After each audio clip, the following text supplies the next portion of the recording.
बेटा अब हम बात कर रहे हैं सूडो फर्स्ट ऑर्डर रिएक्शंस की। सूडो ऑर्डर रिएक्शन, सूडो का मतलब होता है बेटा झूठा या फॉल्स। सूडो की अगर हम बात करें तो सूडो ऑर्डर रिएक्शंस ऐसी रिएक्शंस होती हैं जिनमें ऑर्डर और उनकी मॉलिक्यूलरिटी क्या हो बेटा, अलग अलग हो। जैसे कि इसका मैं एक एग्जांपल से आपको समझा रहा हूँ, द हाइड्रोलाइसिस ऑफ एस्टर। तो ये एस्टर की रिएक्शन हो गई, ये एस्टर है, इसका आपने हाइड्रोलाइसिस किया तो इसके प्रोडक्ट हमेशा बनते हैं एसिटिक एसिड और अल्कोहल।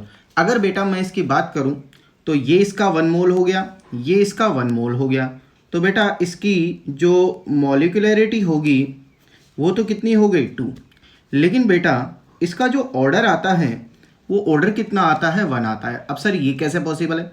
अगर हम बात करें कि मुझे इस रिएक्शन का रेट एक्सप्रेशन लिखना है तो इसका रेट एक्सप्रेशन क्या होगा कि concentration of CH3 COO C2H5 और वाटर। लेकिन बेटा एक चीज़ हमेशा ध्यान रखना, यहाँ जो वाटर है ये एक्सिस में लिया जाता है, और जब भी कोई रिएक्टेंट एक्सिस में लिया जाए तो बेटा कभी भी रिएक्शन उस पर डिपेंड नहीं करती है। तो रियल में इसका जो रेट एक्सप्रेशन बनेगा, अगर मैं इसकी बात करूं तो इस पर पावर अब कितनी आ जाएगी बेटा, 0। तो इसका जो रेट एक्सप्रेशन होगा वो क्या हो जाएगा, CH3 COO C2H5।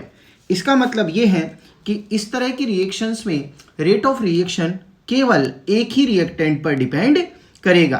तो ऐसी रिएक्शंस बेटा आपकी क्या होगी, pseudo first order reaction. Sir इसका और कोई एग्जांपल? तो बेटा इसका एक एग्जांपल हम ले सकते हैं, हाइड्रोलाइसिस ऑफ सुक्रोज।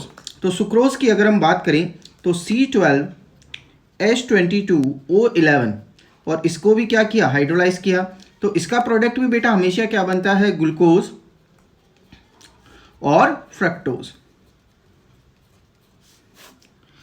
तो इसमें भी बेटा वाटर को एक्सेस में लेने की वजह से इस पर भी रेट ऑफ रिएक्शन डिपेंड नहीं करेगा। तो यहां पर रेट ऑफ रिएक्शन सिर्फ किस पर डिपेंड करेगा, अमाउंट ऑफ या कंसंट्रेशन ऑफ सुक्रोज।